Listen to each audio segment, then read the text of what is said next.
Hello everyone, today we're gonna see how to set up Boxbollen. Firstly, unpack your Boxbollen kit and securely tie one end to the elastic cord to the ball. Attach the other end to the cord of the headband. Start with a shorter length for better control. As you improve, lengthen the cord to increase difficulty. Place the headband on your forehead, ensuring it's snug but comfortable. The elastic cord should hang freely in front.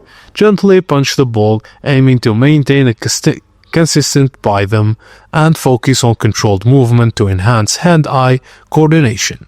Download the Boxbollen app using the QR code provided in your kit, and the app offers various games modes and challenges to track your progress. And that's it, guys. Thank you for watching, and please don't forget to like and subscribe for more.